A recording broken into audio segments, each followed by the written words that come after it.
Okay. Yes, good afternoon uli. Welcome.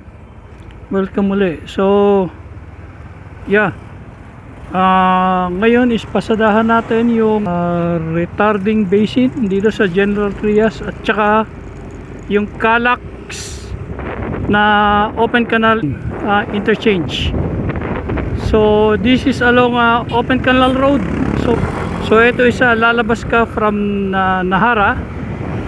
Then kakaliwa ka dito sa Governor Ferrer, then papasok sa open canal.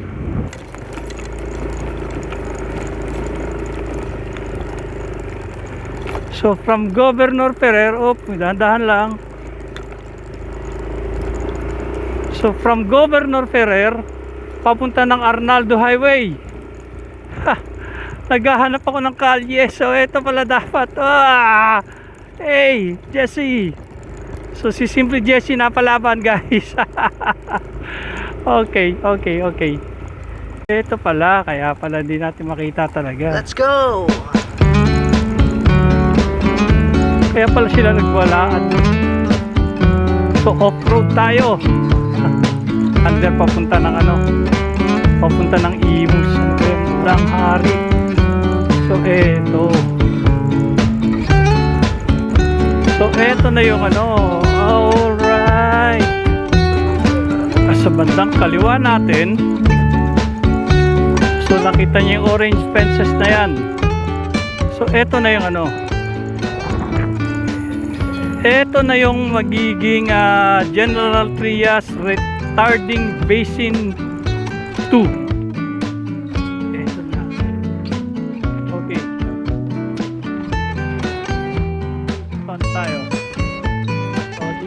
Tigil muna tayo. Let's have a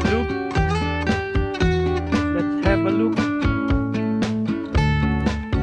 Look at that. So ngayon, so eto ang sasalo ng lahat ng tubig ulan cover sa habaan nito itong Nobeleta, yung nag-outflow na kasi may mga tatlong major na ilog meron dito na nag-outflow papunta ng Manila Bay.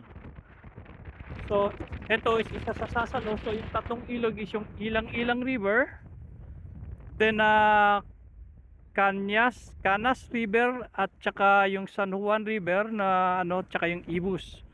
So this one will be the one to catch those from Ilang, Canas and San Juan River. So yung nakita nyo mga bahayan doon banda, so yun yung if I'm not mistaken, yun yung Lancaster na dinaan na last time. Okay,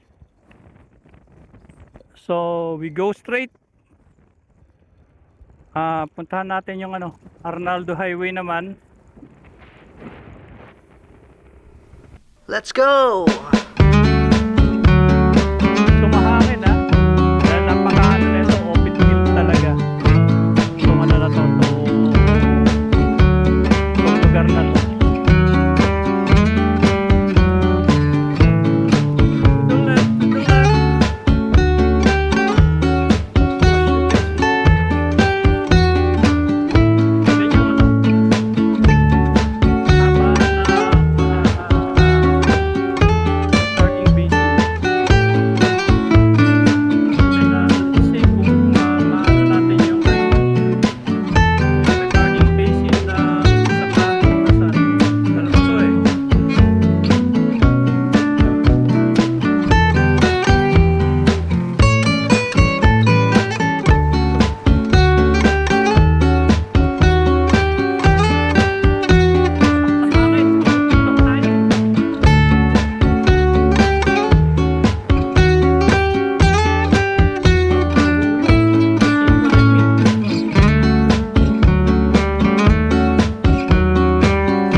Para ma-practice na pag pag nag-Philippine loop kami ni Joven, ni Papa Jobs. Nagkakayayaan kami dalawa mag-Philippine loop. Eto, Let's go. mahirap dumaan dito pag nag-uulan. Hindi namang motorista na nadaan dito. So ito pala dadaanan namin ni Mrs. kung nagkataon na dumiretso kami ng Daang Hari, no? Eto na, anyway, lapit na, sementado na to after nito. Okay, yes! Finally, sementado na.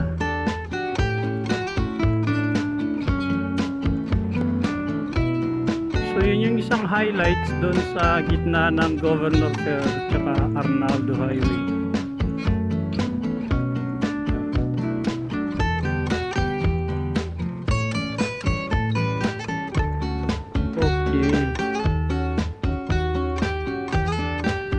Ito yung mga nakikita ko sa mga naunang nag-vlog dito na rough road pala, na sinasabing dati raw sementado pero gawa daw ng maraming truck na nadaan,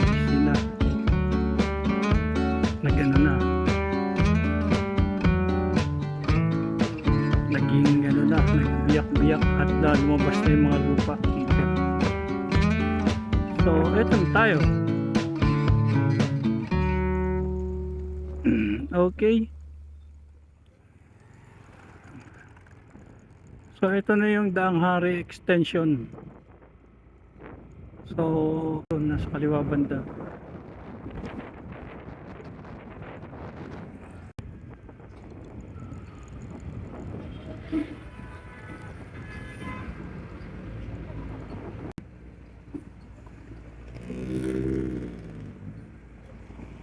So this is now the Arnaldo Highway.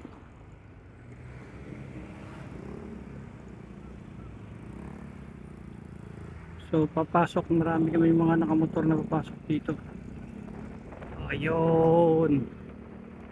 This is now the Let's open go. canal. So yung Daang Hari extend we see over here.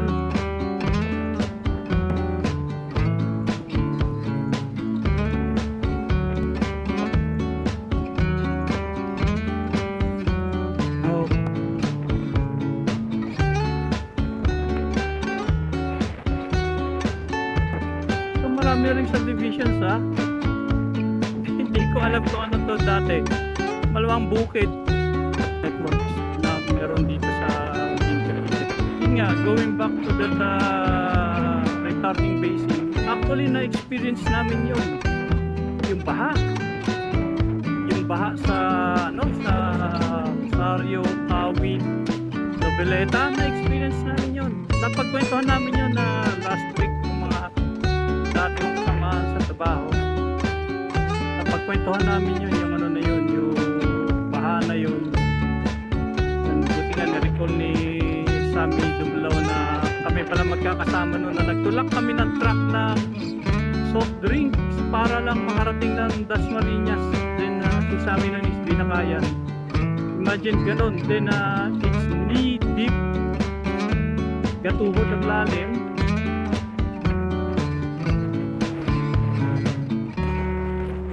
Part kaliwa. Let's go.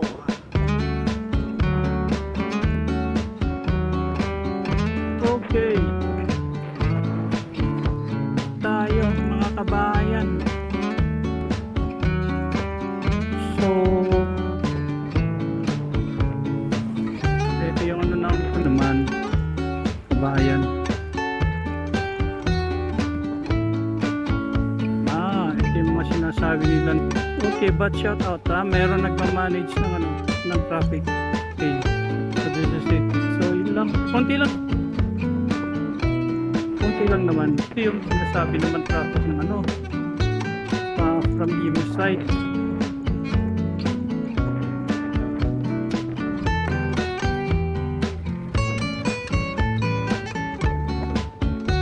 Okay, so eto ang we're approaching the Ilang River. Okay. And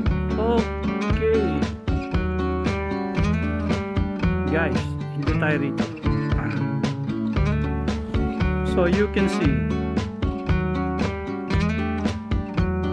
hindi ko na mailaki ha. So pag nakita nyo, dito pala yung open canal interchange ng Calax. So ito na, meron ng ano.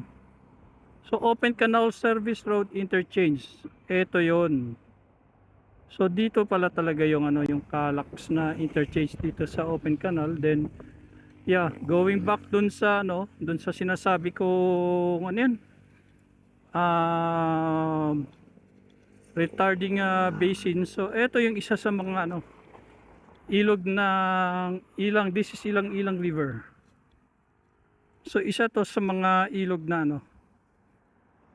So as you can see, ito yung isa sa mga ilog na nag-outflow papunta ng ano, nag-outflow papunta ng Manila Bay. So kaya normally bumabaha yung Cavite City, Noveleta, and then Kawit, Binakayan. So yan, na-experience ko yung ano na yun. Na-experience ko yung ano na yun, yung mga baha-baha na yan. So okay pala. So may ginagawa gobyerno natin, guys. So ito is number 2 na ano, sa mga predya. Ito kasi yung Calax na to is around 47 kilometers to. So it starts from South Luzon exit, South Luzon doon sa Mount Plaza na sa Laguna. Then tatagos ng Santa Rosa doon sa may bandang Nuvali na yon. Then Silang. Then pag ano ng Silang is Governor's Drive, tama nga ba? Yeah, okay. Yeah, and then Governor's Drive, and then yan na, open canal, and then Kawit. So 47 kilometers ang total neto. So around two-thirds ng kahaba ng Calax is yun nasa Cavite side. So ito yung ginagawa, ongoing siya ngayon. So I think it's around siguro more than 50% na natatapos dito sa Cavite side, while the Laguna side is tapos na, yung from South Luzon up to Silang exit. So gawa na yon last year. And then ito is nagko-cover ng around nagko-cover ng ano, kaya priority siya kasi ang daming economic zone or yung mga factories dito. Imagine 50 economic zone area. So along a 5 kilometer stretch magkabilaan, so 50 na eco zones. If you equate that is equivalent to 500,000 na mga employees na nagtatrabaho.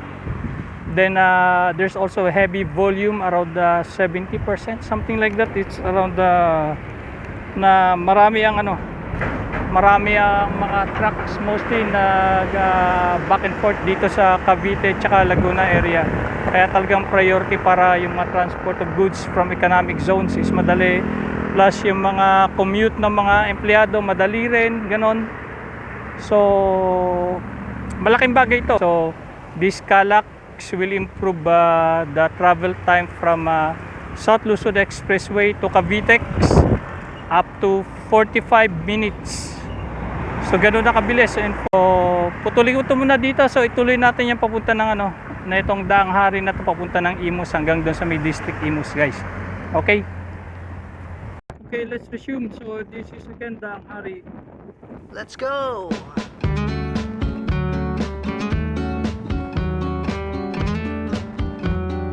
After this nadaanan natin ang part.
flyover na Let's go.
guys, so eto na yung dulo. Eto na yung Imus Aguinaldo Highway. Oh my gosh.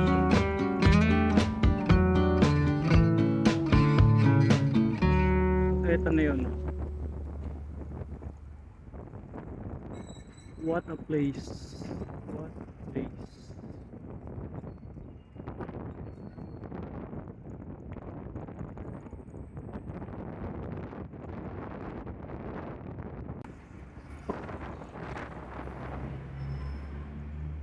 Ay, naku.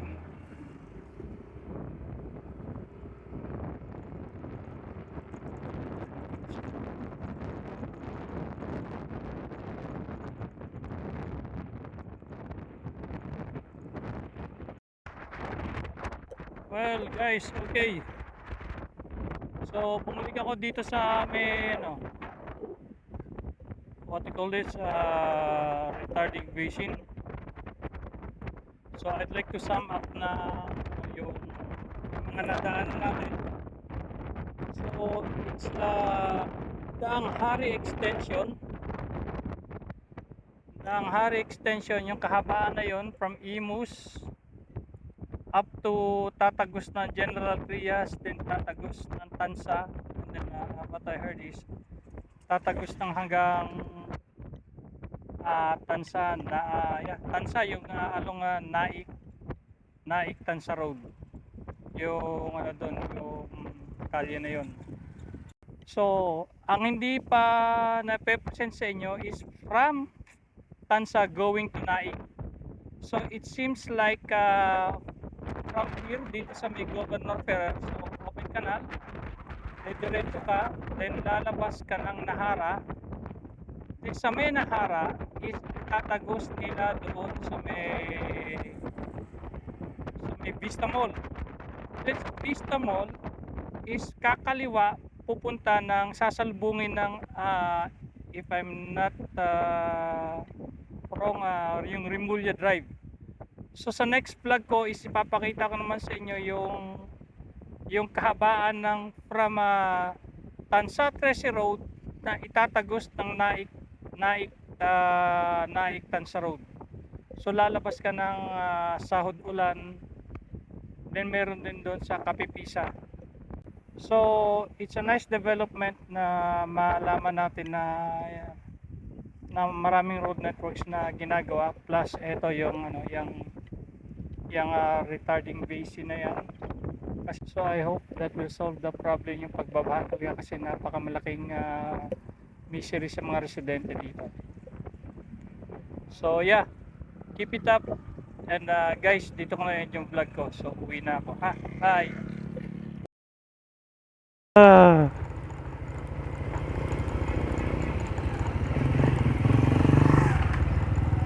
Doon ka pupulutin sa ano na yan.